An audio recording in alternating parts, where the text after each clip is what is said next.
coming up later in the podcast. The fact that so many, such a great percentage of the world believes in something suggests to me that there is something in our makeup as intelligent mammals that requires that we look to some greater power or higher power. I would say that it is abundantly clear that we are paying a massive price in the world today for the permeation of these beliefs, and we can talk about any one of a dozen examples. The struggle I have is, where does it fit into my own existence? Is it simply nostalgia for a faith that I can't rationally put my arms around anymore? A cursory glance at the Bible, to take the Christian example, reveals a cavalcade of brutality and abhorrent moral claims. I can't argue with that if... I can. Forgive me for saying so. I don't mean to. No. Okay, that's fine. That's fine. I knew you were a tad strident on this subject, so that's quite all right. Hello, everybody, and welcome to another episode of A Magician's Thoughts. I am your host, Magic Dara, and you're very welcome to this week's episode. And on the note of this week's episode, I must admit I'm extremely excited because I have an author and practicing lawyer. Don't worry, Brian, I won't hold that against you. But yes, I have a guest with me in this episode, and I'm just extremely grateful that you're here, Brian. You're very welcome to the show. Well, it's a pleasure and a delight to be here talking with you. So, Brian, do you want to kind of catch the listeners up? How did we get to this moment? Why are you here, and why are we having this conversation? So, I'm Irish American, but my Russian wife insisted at one point that just for family actuarial purposes or whatever, not actuarial, but she said, I want you to get a DNA test. And I did, and it was like 99.9% in Ireland. There was, the family folklore was verified. I knew it from my grandparents' names and all. I was going to say, Brian, I could have told you that by looking at your surname, my friend. Yeah, well, there was no forensic investigation necessary to come to that conclusion, Mr. O'Neill. Yes. So it was, just to go through the whole rogues gallery, it was O'Neill, Murtha, Hines, and Sweeney. Wow. So, that's quite a pedigree, as they say. It certainly is. I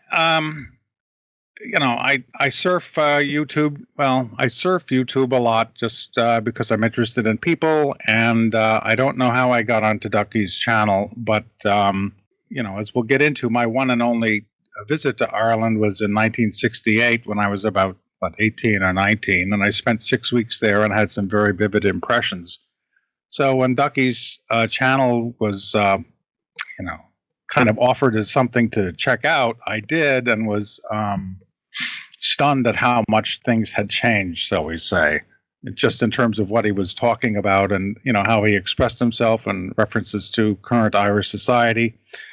I have some Irish relatives who said, well, Brian, it's changed greatly since you were here, and okay, that's fine, but that was almost a cold water slap in the face.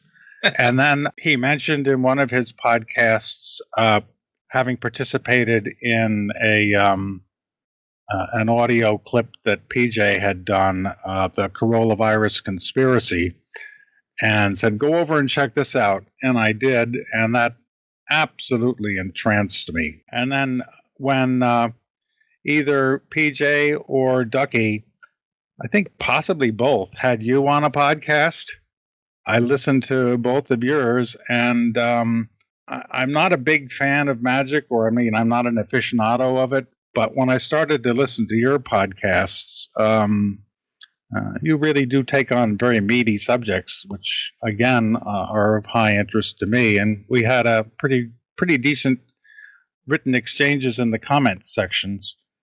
And, I'm in my early 70s, as you know, and so a very different generation. But I was so impressed by my encounters with the three of you that I wanted to write a post on a place that I've recently started to blog on. I'm the second chair guy. The first guy is brilliant. It's a kind of a left. It is a lefty political blog. Don't get me wrong about that. It has a definite slant, but we do. How dare you? How dare you, Brian? I know. But we do deal with social issues and international issues occasionally and all. And so with St. Patrick's Day coming up, I just said I really want to do a compare and contrast between my experience in Ireland in the 6 weeks and my understanding of my own heritage versus it's very different, but it's still the same set of impressions that I got from the work that the three of you have done. And so that's what caused me to, write the post. And, here we are talking to one another on a podcast. Excellent. Yeah, Brian, that's a fantastic summary. I think you did a marvelous job of telling that tale, far better than I could have, for sure. Just for the benefit of my listeners, and look, I can't imagine that any of them don't know who Ducky and PJ are, but just to be clear, Sergeant Ducky is an extremely successful YouTuber, and that's who Brian is referring to there. And PJ is another successful YouTuber. Both YouTubers produce animated content, and both of those YouTubers are great friends of mine. And it's impossible to listen to their content or mine and not come to the conclusion that PJ, Ducky, and I are the best of friends. And we have been for years. And Brian, as you heard there, wrote that blog post, which, can I just say for the record, Brian, and for the listeners, I'm just extremely humbled and flattered, frankly, that you saw fit to include little old me.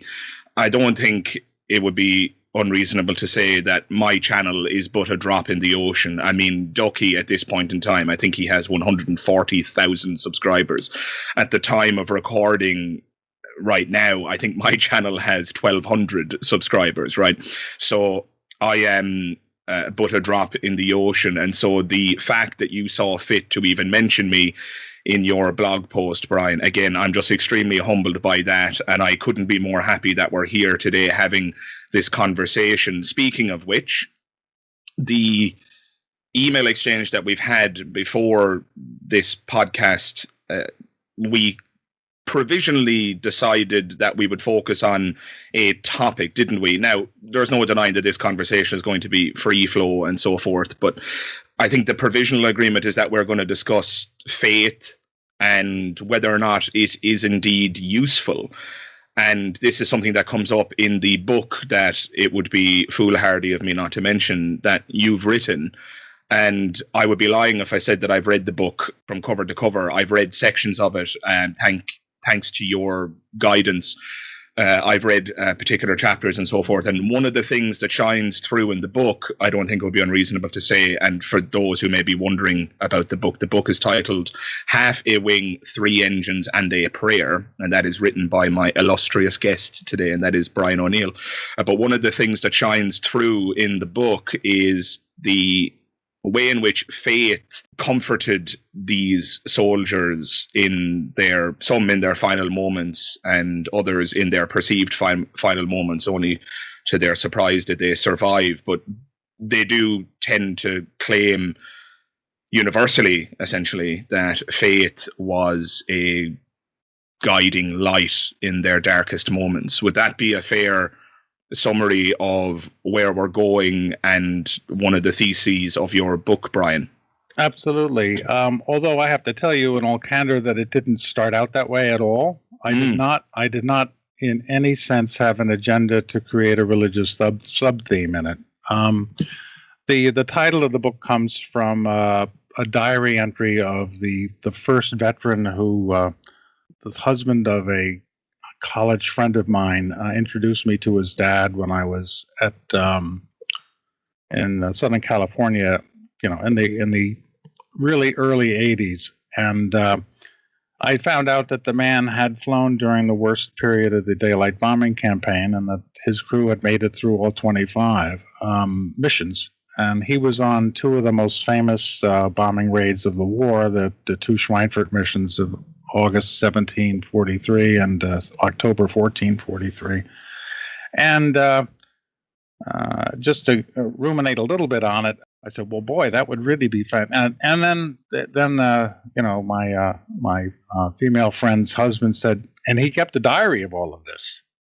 And this again was early '80s, and I said, "Well, that would be fascinating to read." And he said, "Well, unfortunately, he won't show it to anybody." So I just clicked it off my head, and all right, well, that's never going to happen. And then a few years later, I met him again, and he said, "Well, I have the diary for you." And I had so dismissed it from my mind that I didn't give it any further consideration. And I said, "What are you talking about?" Kind of. He said, "The diary I was talking about, I have it for you." And that night, I opened the thing up and was transferred back to 1943, reading this guy's contemporary accounts of what happened. And it was so astounding. That is amazing. That I just said, I have to do something with it. And it basically just grew like Topsy. And by the time I was finished, I had interviewed, I think maybe 60 or 75 people. I'd gotten the original mission records showing what had happened and all, and I was actually able to reconstruct each mission that these folks flew and get multiple inputs from the other people that were either in their aircraft or that were in their formation at the time, the group. So it became an all-consuming obsession of mine to get the thing down and written, and happily, it came out the first edition came out in '89, and then. Do you want me to depress you? Go ahead. I wasn't even alive then. Well, I think I told you I was in my early 70s, right? So yes, you did. You did. 71 actually, and I was born in '91, Brian. I hope that doesn't depress you too thoroughly. Well, I'm an immigration lawyer, and so I deal with families in multiple generation contexts. And I'll simply say that it's the rare case where the client's parents are older than me. So that's always that's kind of a reminder. And every once in a while it happens, but not too often. Sure. Yeah, the book is fascinating from what I've read of it, Brian. And as you said, your goal wasn't to include any kind of religious theme, and you certainly weren't setting out to prove a religious point. I would go so far as to say, and I think I can't imagine you'll disagree with this, but you don't really offer an editorial comment in the book. I mean, there's an epilogue and there's an introduction where you set the stage and then tie things up at the end, but you don't really offer a philosophical comment or a social or an ethical comment. The book is very much a compilation of soldiers' accounts. It's very much the work of an historian, right? Would that be a fair thing to say? I think so. Every once in a while, I would slip in a sentence or two. There was one mission where a waist gunner on his first mission after his girlfriend had been killed in an Axis bombing raid in the UK. He went from the ground echelon to fly combat because he wanted to get back at them. And on the first mission, he was killed. And in reading the report that the interrogation, that the intelligence officer wrote, he made the extra comments that this was the man's first mission, etc. And my editorial comment there was, one gets the feeling that the officer wanted this death to mean something. So, but it's only every once in a while and sort of in an elliptical way. I mean, to me, the purpose of my comments was more a compiler to have a smooth narrative and to let the reader. That's the sense I got. And to let the reader draw his own conclusions in a in a psychological sense, one of the reasons, I think probably the primary motivation, and this is also kind of consistent with some of the existential questions that you guys have been asking in your early 30s, was coming to terms with my father's PTSD when he came back from Vietnam, and just what an utterly dramatic change that wrought in him as a human. You know, the family trauma there was extreme. And so part of me was, you know, what is it that war does to the human psyche? How is it that it affects people? And, you know, he had always also held up to me the B-17 bomber crews as people to be admired and respected. So I really used my personal experience with war through my father's reaction to it when he came back from Vietnam to try to explore an answer for myself, to question, you know, what is it like and how do people react to it?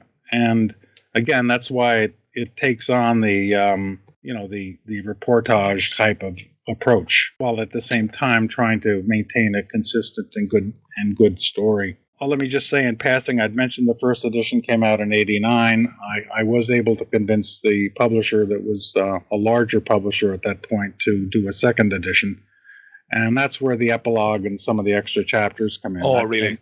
That came out in 1999. And that's the one that you have. Yes, I got the Kindle edition. And right.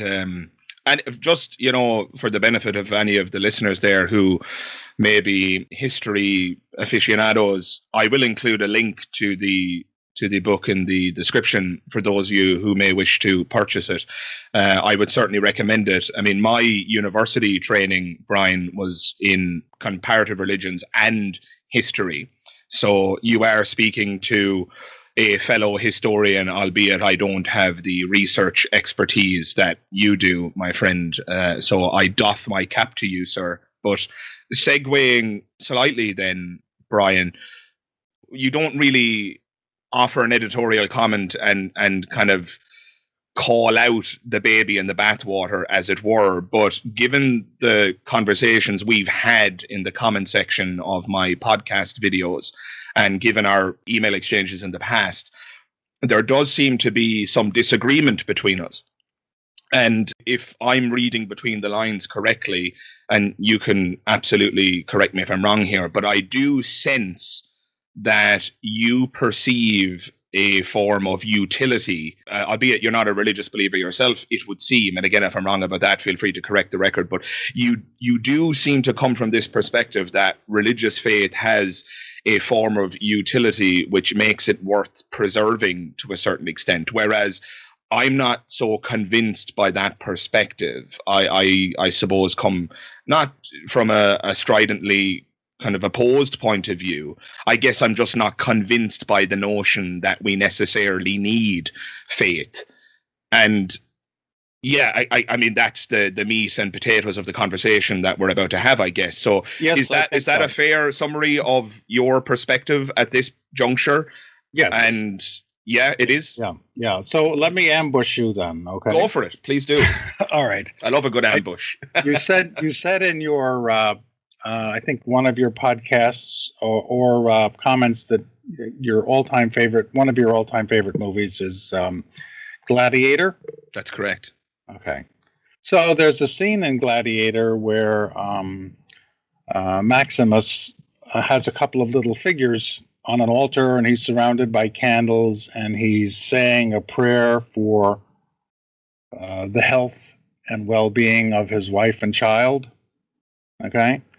And that tells me that religion, or some kind of faith that someone outside one's own control will watch over and safeguard those that we love, is almost innate to the human experience, because we're powerless to control so many things in our lives. I also liked it because it's, you know, ancient Rome, and after my father got back from Vietnam, we lived in Rome for 3 years. And I don't know if you've seen the HBO series Rome. Did you see that?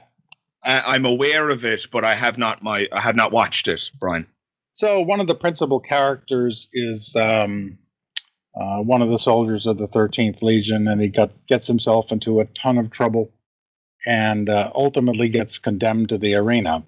And he's in the prison waiting to be taken up, and he lifts up a cockroach, puts it in his hands, and then ultimately crushes it as a votive offering to Gaia, with the prayer that she will take care of his wife and also take care of his best friend and his best friend's family. And that also struck me as kind of a pretty graphic view of why, as powerless people, we do have this striving to hope for the best, I guess, and hope that there's some force outside of us that will take care of things. Sure. And sure. I was kind of in prep for this. I just asked myself the other day what percentage of the world's population has some form of religious belief.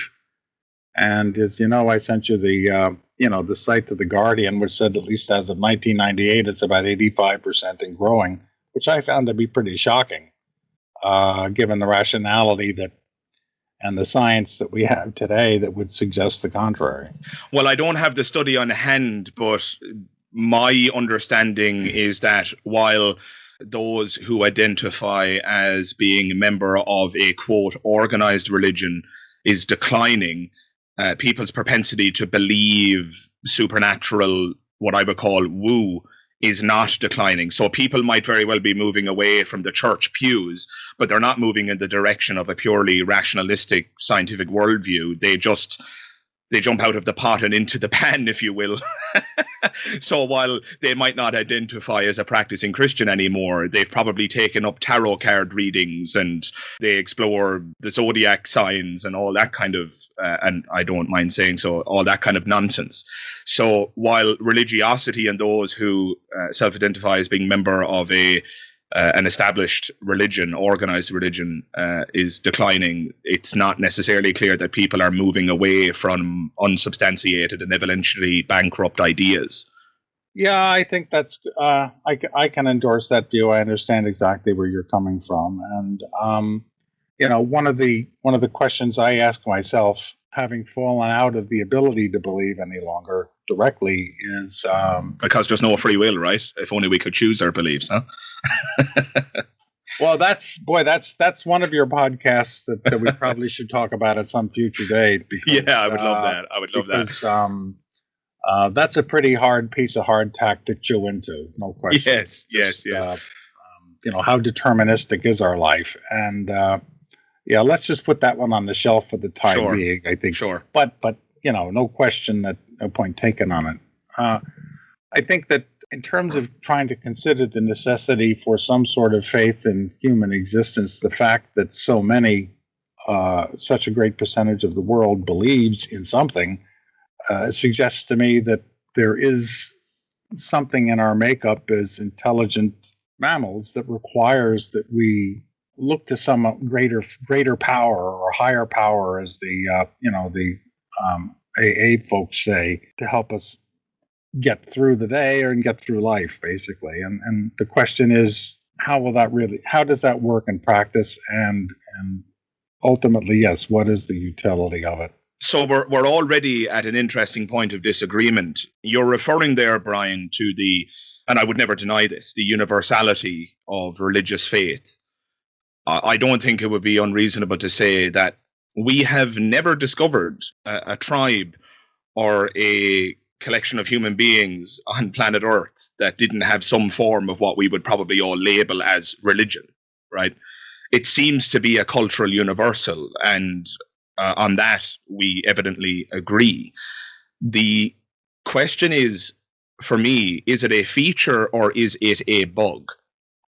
So, yes, we all have, or well, not we all, because I'm not religious. You're not religious, so I mean, people don't necessarily need it in every case. But again, we can't deny that it is a cultural universal. I must admit, I love Richard Dawkins' view on this.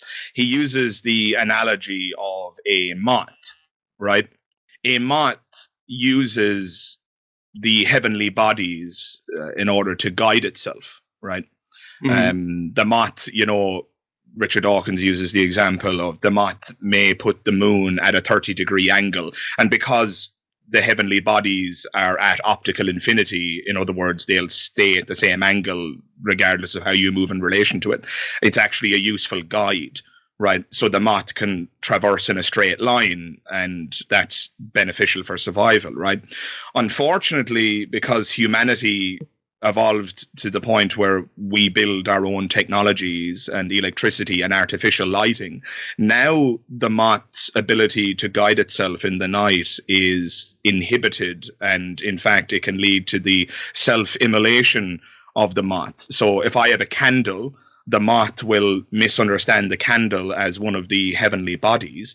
And if the moth keeps the candle at a 30-degree angle, what that leads to is an elliptical and shrinking orbit around the candle, because, of course, the candle is not at optical infinity. So when the moth keeps it at 30 degrees, the moth ends up circling the candle and getting closer and closer and closer to the center when eventually it self-immolates. And so what we have is behavior that on the surface looks rather suicidal and insane, but what it actually is a survival mechanism that was once useful, but is no longer useful because the environment has changed. And I'm not saying that we can say for sure that religious faith is that, but it's a very interesting way of looking at it. It's possible, Brian, that there is an evolutionary mechanism at play, right? So I don't think either of us would deny that believing what your elders tell you is useful for survival, right? Correct. So when your elders in your society or your parents tell you, don't put your hand in the fire, okay. Don't jump off the cliff, okay. Make sure you're kind and don't steal and, be charitable, okay. Believe in God, okay. You see, we are programmed to take commands from on high, and that might be the thing that you referred to in your explanation, this thing that we place above ourselves. There's certainly a good argument, and I think a solid case to say that there's an evolutionary prerequisite for such thinking, that we put something above ourselves, an authority figure, because that's useful. It's useful for survival. The problem is that we can't distinguish between the claims that are actually true and the ones that are false. And I would say that it is abundantly clear that we are paying a massive price in the world today for the permeation of these beliefs. And we can talk about any one of a dozen examples. The immiseration of homosexuals, women's rights in your country, Brian, the resistance to science teaching and those who are trying to agitate in favor of creationism being taught in the science classroom, which is a monstrosity in and of itself. I would say that we're paying a very heavy burden for these beliefs. And I think we've long since outlived their utility. That's my sense of it. They may have been useful at one point, but are they still useful? What do you think, my friend? First, I had not really heard the explanation for why the moth is driven to the flame, and that's a pretty good analogy to some of the pitfalls of religion. I would certainly agree. I mean, when I think of religion, to me, the question is: are the social costs of it worse? Is the cure worse than the disease? In a sense? Yes. And by that, I mean precisely the kinds of issues that you're talking about. I simply cannot abide the subsidiary, lesser role that is ascribed to women. That just bothers me enormously, because most religions are patriarchal, although there are some, I think you would know better than me, but there are some matriarchal religions. But, historically, the role that has been ascribed to women by dogma is very, very difficult for me to swallow. And certainly in the Catholic Church, well, you're female, you can't become a priest. Yes. You can never really fully experience the religiosity of the faith by becoming a priest, because you're built differently from men. I mean, I just think that that's absolutely wrong. And religion can also be used rather mercilessly as a form for other oppression and social control over women that I think is just criminal. So those are areas where, I'd absolutely agree with you that it's not worth it, because it really does deny a fundamental aspect of female humanity. And agreed. Why go there when technology and science and more modern social understandings of how human both sexes are, obviously, and equal, would rationally dictate that they have equal access to all the benefits of society and all the roles that society gives to makes available to people. I think it's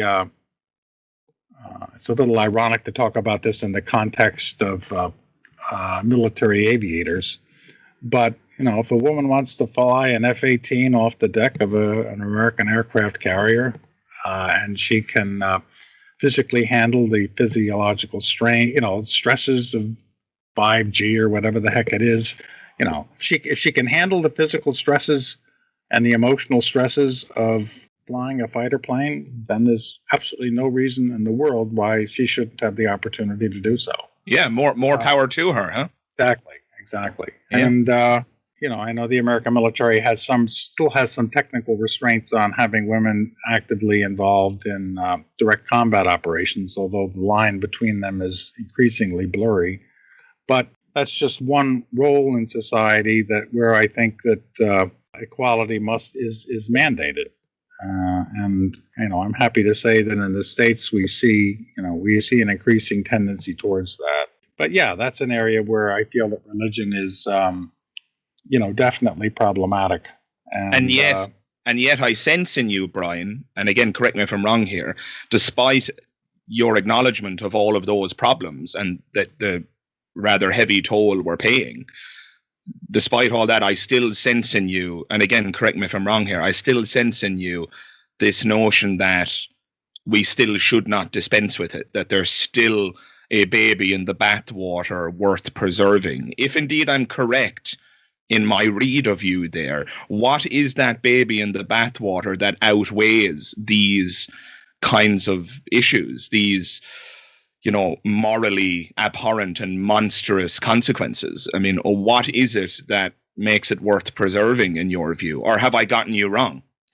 I don't think you have. I mean, the struggle I have is, where does it fit into my own existence? Is it simply nostalgia for a faith that I can't rationally put my arms around anymore? Or is it, a sense of belief that religion has social value because I see much of the good that faith has prompted or created in other people. I mean, I have a number of friends who are devoutly religious and whom I enormously respect because they practice their faith in a very humanistic and positive way, and I see real good coming from it. And so it's, for me, it's like if it works for this person and their life is enriched by it, then we shouldn't just dismiss it as something that shouldn't be. Sure. Especially, that's kind of the way I look at it, and I have my own sort of residual cultural feelings about it as well that I still puzzle with and still try to make sense of, I guess is the way I would put it. So I'm you're the atheist. I guess what I would call myself is the prototypical uncertain agnostic. Well, what I would say is you describe friends who have religious faith from the outside looking in, it appears that it's having a positive impact in their life. My question would be, is that just a correlation or is there in fact causation there? My suspicion would be that those friends you're describing are just good people. And sure, they might express that goodness with a religious coat on, if you will. And it's not clear to me that their religion is actually the primary motivating factor there. I mean, if you look in a cursory glance at the Bible, to take the Christian example, reveals a cavalcade of brutality and abhorrent moral claims, be it, homosexuality is an abomination, or, that you might say, oh, but that's the Old Testament. Well, let's jump right into the New Testament. It's not until you get to the New Testament that you get the absolutely abhorrent descriptions of hell and eternal torture, which I think is an intrinsically immoral idea. I mean, these good people that you're referring to, I'm assuming they're Christian because you're from the United States. These good people you're talking about, is it not clear that those people are exercising their own independent morality when they look at their Bible? Because they're evidently ignoring the terrible stuff.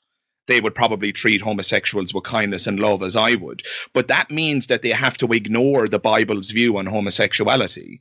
And to the extent that you can point to Jesus's teaching of love thy neighbor or what have you, you really do have to cherry pick. Now, you might point out and say to me, oh, but you're just cherry picking the bad verses. And that's fair. But the problem is, it's still a book that has both messages in it. And if you, as the reader of that book, are following only the good messages, then that does demonstrate that you've exercised your own independent sense of morality to ignore the negative passages and only follow the good ones. And, let me be the first to say, you could choose a worse moral leader than Christ. I mean, I think a lot of Christ's teachings are very good. However, I don't think all of them are. I think Christ has some questionable moral advice as well. I mean, Christ himself says that not a jot or tittle of the old law should be forgotten in reference to the Old Testament, which is an explicit acknowledgement that the Old Testament still counts and that the messages within that section are still, in some sense, acceptable. So, yeah, when you tell me about your good friends, I take your word for it. I'm just not so convinced that their religion is the reason that they're good. That could be. On the other hand, one would have a hard time telling them that, if you understand what I'm saying. Of course. One in particular, a former client whom I helped over a period of 7 years, and she eventually gained U.S. citizenship. She's one of these individuals that also had, for want of a better phrase, religious experiences, and that very definitely informed her sense of speciality, and having been I don't want to say messianic, but it's made a very clear impression on her psyche. And, sure. And I know she prays all the time, etc., and is an intrinsically wonderful person. And I would never, and I know you share this view too, I would never want to, denigrate her by saying what the priest said in the A Tale of Two Priests podcast to Frank. It's all just a bunch of hooey. I feel that when you're dealing with a good Christian or a good Jew or a good Muslim or whatever, that it's probably best not to disturb their karma, as it were, and to thrust your own your own opinions in their face, kind of. That's the way I look at it. I mean, it's like, first, do no harm. That's kind of my approach to that. And I have to independently respect those individuals because of the lives they lead, without regard to whether or not they're believers, if you follow me. Sure. I would just draw a distinction between respecting an individual or respecting their beliefs. I would say that there is absolutely no necessity vis-a-vis respecting beliefs, because beliefs are just ideas, and all ideas are subject to critique, or should be subject to critique. I would absolutely respect the individual. The problem is, and this is another problem that emerges from religious thinking, is that people essentially fail to see the distinction there. They fail to see the distinction between, on the one hand, them being attacked as an individual, and on the other hand, their beliefs being attacked as something separate from themselves. And so I would absolutely approach any conversation with a believer with respect for the individual, but I would not necessarily show respect for the belief. I think bad ideas need to be challenged. And however meek and mild, as it were, the interpretation the religious adherent is following might be, it's still going to be rooted in something that I think is problematic, which is faith. Believing things for bad reasons. You see, Brian, in my view, and I must credit Matt Dillahunty of the Atheist Experience with this, beliefs don't exist in a vacuum. And if you believe one thing for bad reasons, then you're likely to believe another thing for bad reasons. This is about having sound epistemological foundations for belief.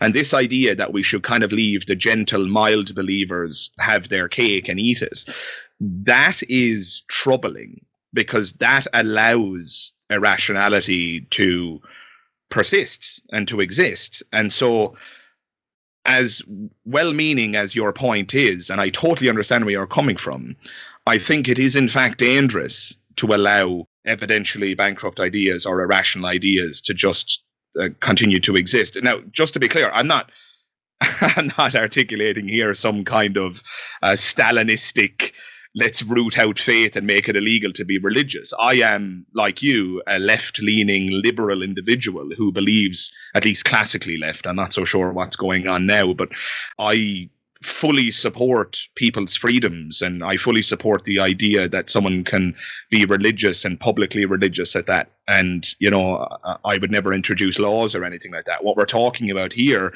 is whether or not it's useful to believe it. And what I'm suggesting to you is, even the kindest Christian in the world with the most innocuous interpretation of Christianity is potentially dangerous, because they can vote. That Christian might be the one who votes against gay marriage, right? Again, beliefs don't exist in a vacuum. There's no such thing as a person whose beliefs have no impact on themselves and others. That's not real. And I would defy anyone to name a belief that doesn't have a consequence in terms of the actions and behaviors that person commits. I had this conversation with an individual before, and they brought up the example of their kind of tender old grandmother. And they said, oh, well, what harm is my grandmother doing believing in Jesus and thinking that she's going to go to heaven when she dies? What harm is she doing? Well, she's not doing any direct harm. But again, she can vote. And that gentle old grandmother might be the one who votes, again, to take the example, she might be the one who votes against gay marriage legislation because of her so-called private belief. She might be the one who votes against women's abortion rights because of her so-called private belief. You see, beliefs don't exist in a vacuum, and no matter how innocuous the interpretation is, I still perceive a danger, however it might not manifest in a very obvious fashion. Does that make sense to you, Brian, or would you disagree with that? Well, without betraying any confidentialities of that particular friendship, I know what you're talking about. Okay. Oh, wow. Okay. Oh my God, you've just made the hairs stand up on my arm, Brian. And can I just say, Brian, that I absolutely love your commitment to honest conversation.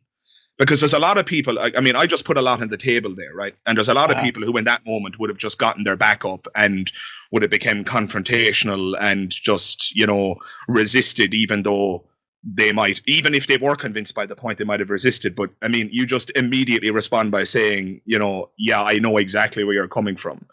And I love that. So anyway, forgive me. I don't mean to give you a big head. I'll simply say that the subject matter there is so hot that I don't want to touch it with a 10-foot pole.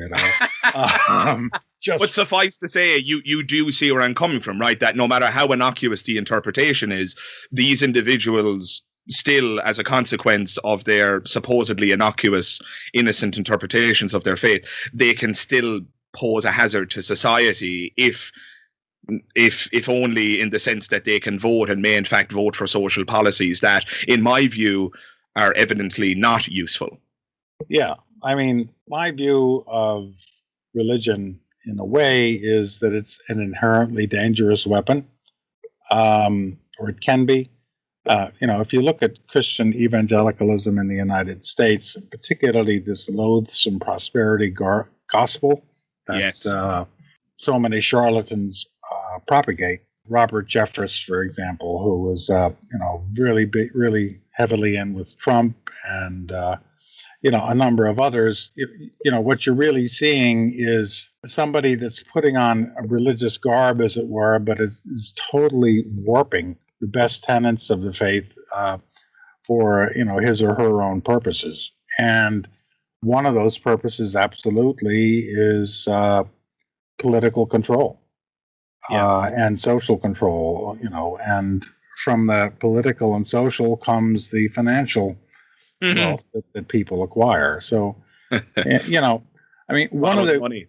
Yes, follow the money, absolutely. I mean, one of the real. Let me put it this way: it's interesting that America was founded by secularists.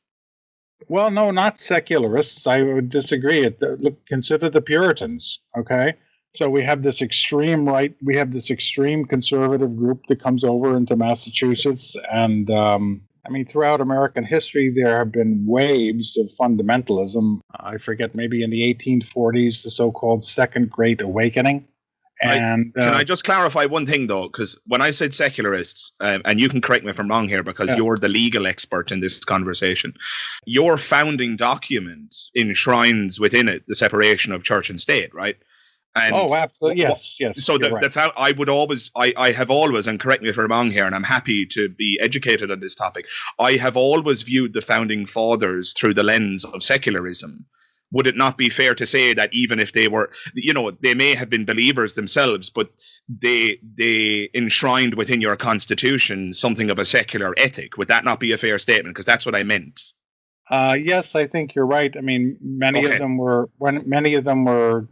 deists and Enlightenment rationalists, and they managed to get those separation of church and state views into the Constitution. There's no question about that.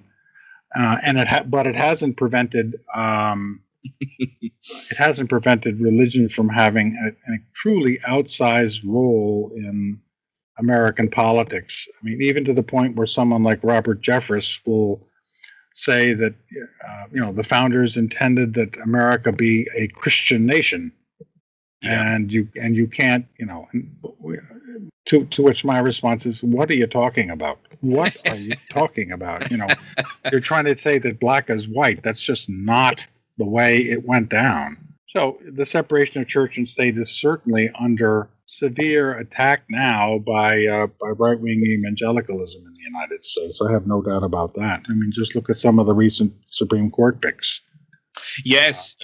There's 9 justices, isn't there? And six of them are now Republican and right-wing Christian, essentially. Yes, yeah, pretty much. It's terrifying. They'll probably reverse Roe v. Wade, Brian. What do you think? Certainly on the cards. Yeah, huge concern of mine. There's no question. Let me put it this way. I wouldn't bet the ranch on its remaining, quote, good law, unquote, in America, given the composition of the court we have now. And then America will become no different to El Salvador. Did you know that 75% of the population of El Salvador are Catholic? And the right for a woman to have an abortion was repealed in 1998, and the Catholic Church actively campaigned for it. Pope John Paul II actively campaigned for it, and there are now, as a consequence of that decision, women serving 30-year sentences for the crime of having an abortion. You can't even have an abortion if you were raped. No, none of that's good, obviously. I think that's despicable, and I think, the United States, if those Republican right-leaning Christian justices get their way, and if as you say, the evangelical right-wing Christians in the United States get their way, that's the way it's going to be in the United States. And, perhaps an abortion debate is a topic for another time. Suffice to say, I think the notion that a woman can go to prison for 30 years for wanting to abort a pregnancy that happens as a consequence of a rape, those people are just living on a different moral universe. Let me just interject this, though, because it's a valid counterpoint. I mean, one of the benefits that we do have is 50 states, and the Roe v. Wade essentially enshrined as a matter of federal constitutional law that there is a federal constitutional right to an abortion. So it may well be, if it is overturned, that there are certain states that clearly will outlaw the practice or outlaw the procedure overnight through repressive legislation. But there are many others where that won't happen. Because the states have a certain degree of autonomy in your system. Absolutely, yes. That's really reassuring, Brian. And of course, the concern I'm articulating here is a concern for the well-being of women in your country. And I didn't think about that when I was worrying about it, and it's actually hugely reassuring to think that even if Roe v. Wade gets overturned, and correct me if I've misunderstood your point here, you're saying that even if Roe v. Wade is overturned, states will still maintain the individual right to continue to allow abortion despite said overturning, should it occur? Yes, I think so. I mean, that's hugely reassuring. Yeah. I mean, I can't imagine for the life of me, a state anti-abortion statute being passed in California or New York or yeah, they're very left-leaning, aren't they? Any places like that, and it will become a patchwork where it's legal in some states and not legal in others. Which kind of makes the whole thing superfluous, because if you're in a state where abortion is illegal, you can just travel to one where it isn't illegal. I mean, that's what was so laughable about abortion in Ireland. Abortion was illegal in Ireland up until recently, where we had a referendum where it passed by a landslide. I think 60 to 70% of the population voted in favour of giving women abortion rights. But even before it was legal, women just got on an hour-long flight to England, and they had their abortion there. So it's kind of superfluous in one sense. But again, Brian, coming back to the central question, it's interesting to me, we're talking about all of these ways in which religion is evidently corrosive to the fabric of society. Religion is evidently corrosive to whatever utility you might want to espouse, be it, I guess, just to sharpen up what I mean by that, it's evidently not very useful, in my view, to limit women's rights. I think the emancipation of women is how a country goes from being poverty-stricken and downtrodden to being prosperous and rich, and how a country thrives, right? I got this point from Christopher Hitchens, and I think he was spot on. There's nowhere where it hasn't worked. When you emancipate women from their womb, essentially, when you take women and create a situation where they're not just incubators for life, when you give them control over their own reproductive systems, a country's societal health improves. In other words, it's very useful. And it's those who hold religious faith that, in every case, it seems to me, those are the ones who stand in the way. In Ireland, the Catholic Church and its adherents came out on force with a massive campaign to try and prevent abortion from becoming legal in Ireland. And I know that that was the case in El Salvador. Unfortunately, in the case of El Salvador, the religious were successful. And again, you have women now serving 30-year sentences. Every single example we discuss here demonstrates explicitly to me, or to my mind, that religion is not useful. It's destructive. It's harmful. And, sure, it may offer a soldier comfort in their final moments, but what cost are we paying for that comfort? And on that note, it's not even clear to me that it offers comfort to every dying individual. What about the people who worry about hell? What about the people who in their final moments are filled with fear and terror because they're not sure whether or not the Almighty is going to grant them the keys to heaven's gates, or whether or not they're going to be banished to an eternity of hellfire and torture? I mean, again, I'm just not seeing the utility here. I'm not seeing the justification for its utility.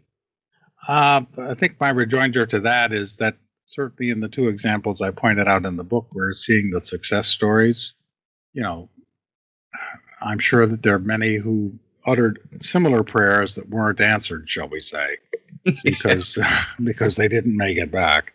I mean, the one fellow who lost his face and his sight and his fingers and toes went on to lead a very rich life. I don't know that I could handle being a Baptist preacher on the plains of Kansas for decades, but I still have to kind of honor and respect the fact that he devoted his life to trying to do good.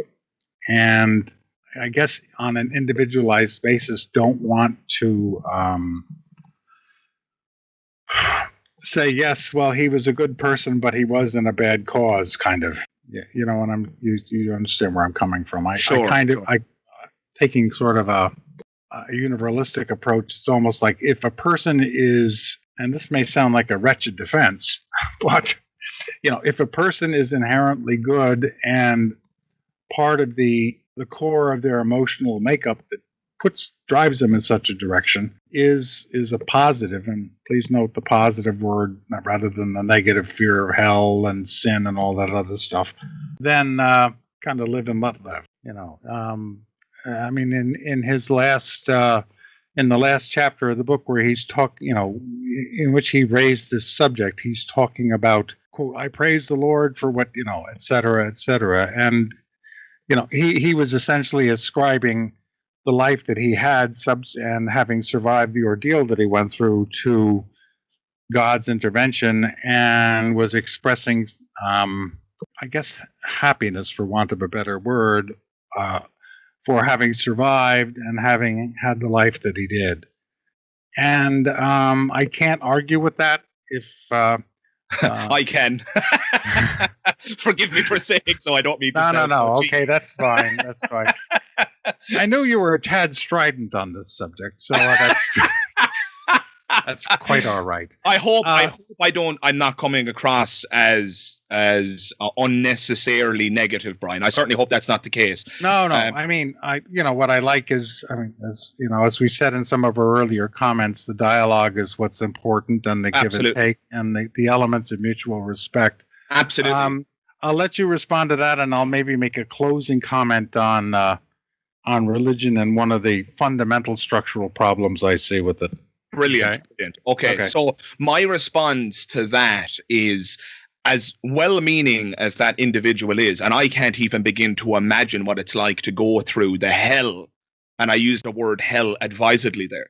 I can't even begin to imagine what it's like to go through that hell.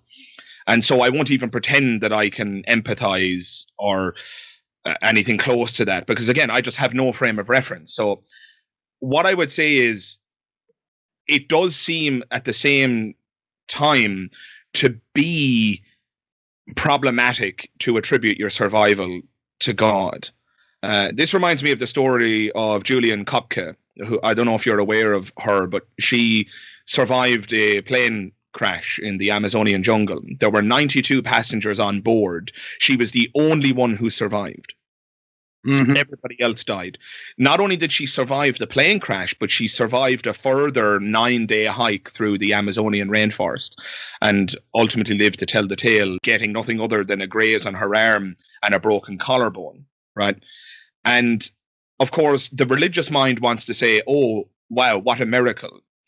But I just think that is so problematic. What about the other 91 people on board? Indeed. Were they just not deserving of God's protection or love? Does God play favorites? Or is it sheer luck? Julian Kopke survived because she was lucky, not because of some divine intervention or divine agency. And speaking of the soldier you're referring to thank God, at least in my mind, seems obviously it's just his religious mindset, and fair enough. But to thank God is just, I mean, I'm tempted to say irresponsible, Brian. What about all of the other soldiers? I mean, correct me if I'm wrong here, but I think the death toll of the Second World War, was it 55 to 65 million people? Right. Something like that. And you're thanking God because you survived? I mean, that's just... See, it's not intentional. And I know it's not intentional. So when I use the adjectives I'm about to use, please don't think that I'm judging the character of this person. But there is a sense in which that kind of thinking is vain or arrogant. There's a sense in which it is. I'm not saying that this individual, because this individual was evidently quite sincere and brave and a far better person than I'll ever be, frankly speaking, because I don't imagine I'd ever volunteer. Not to say that these soldiers volunteered. I know conscription plays a role too, but even if I were conscripted, I can't imagine I would act with the bravery that these men did. So I just want to acknowledge that. I'm not pretending to be better than anyone. But there is a sense in which the claim that God saved me, there is a sense in which that is there's an ego or vanity involved in that claim to a certain extent. Because again, why didn't God save all of the others? Why were you deserving of special treatment? Why were you saved?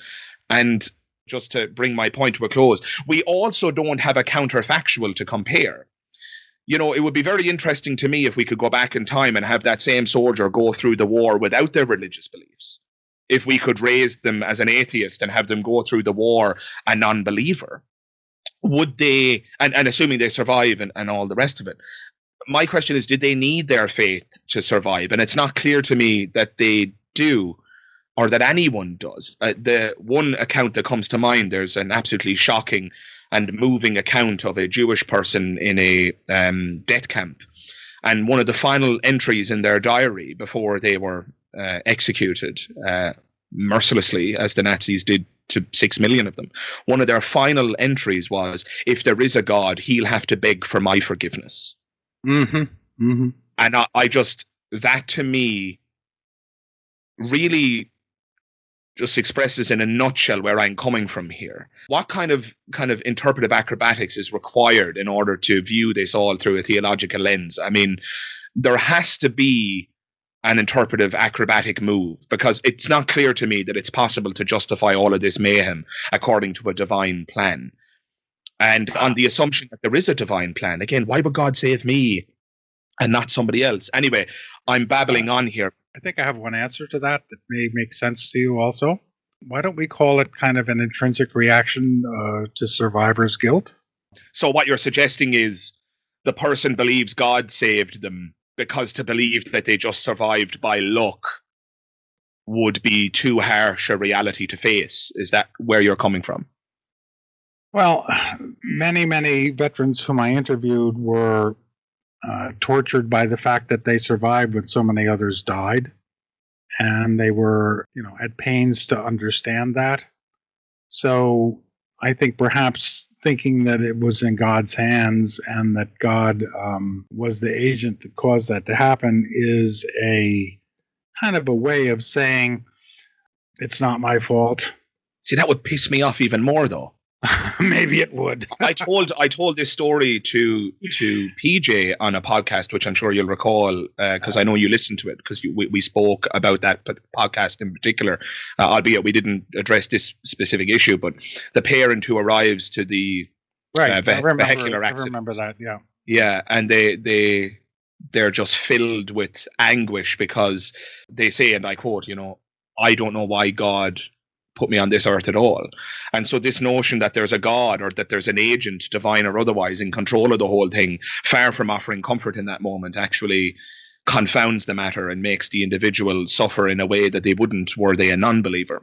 So anyway, look, those are my thoughts on the subject, Brian. I think the audience has heard enough of my perspective on this in this particular conversation, and they've heard enough of your point of view, I think, to draw their own conclusion, albeit I do want to give you an opportunity to wrap things up and offer a final comment, and then we'll bring the conversation to a close. Okay, that's fine. I mean, I think that the most fundamental problem I have with organized religion is the fact that there's hardly any religious practice or system or body of faith that I'm aware of that is able to accommodate and understand and deal constructively with human sexuality. That seems to be an area that they just, people just can't, or that the religion almost appears to me to be singularly ill-equipped to do it, because it's regulating a fundamental part of human behavior, but I think in many ways it's always over-regulating it, and the over-regulation turns into a vehicle for oppression and sexism and everything else. And that's one problem with religion that I felt has existed since I was a teen, basically. So, and just a final question for you then, in closing.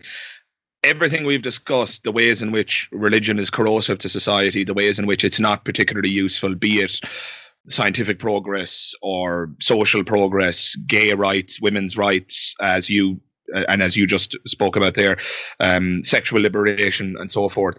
Despite all of that, when I ask you this final question, it'll be interesting to get your answer.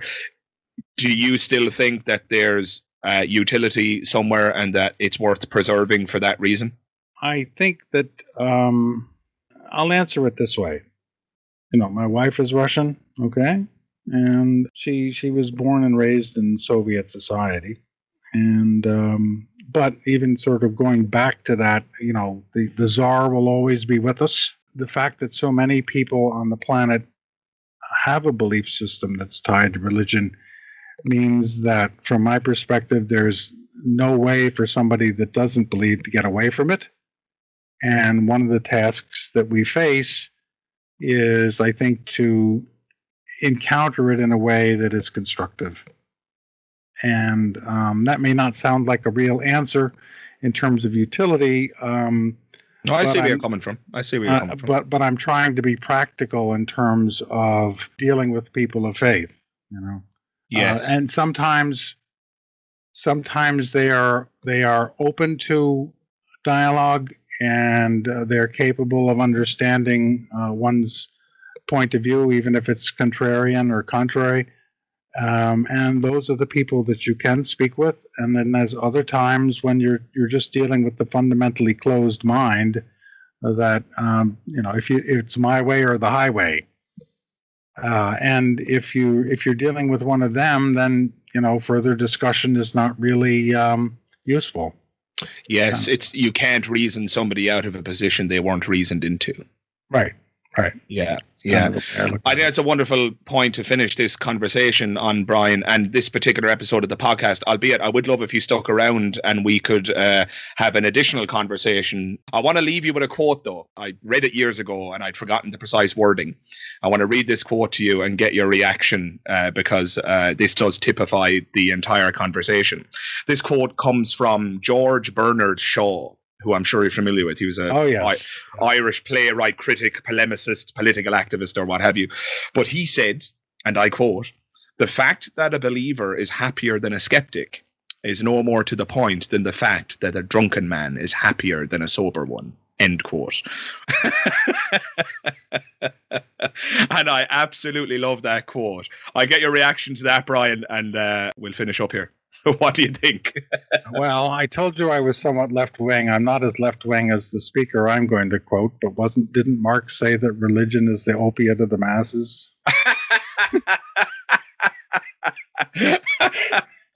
I love that we finished this conversation by trading quotes.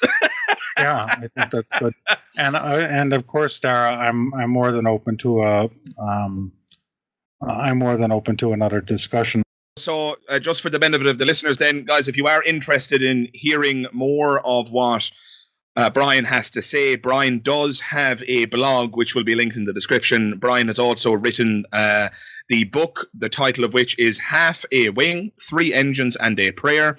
And again, that's written by our wonderful podcast guest today, and that is Brian O'Neill. Brian, I've really, really appreciated this conversation. Thanks for coming on, and I'm looking forward to our next conversation.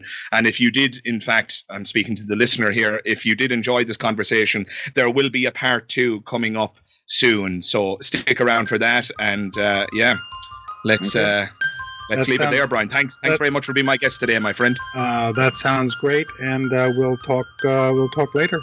Brilliant. Thank you very much, Brian.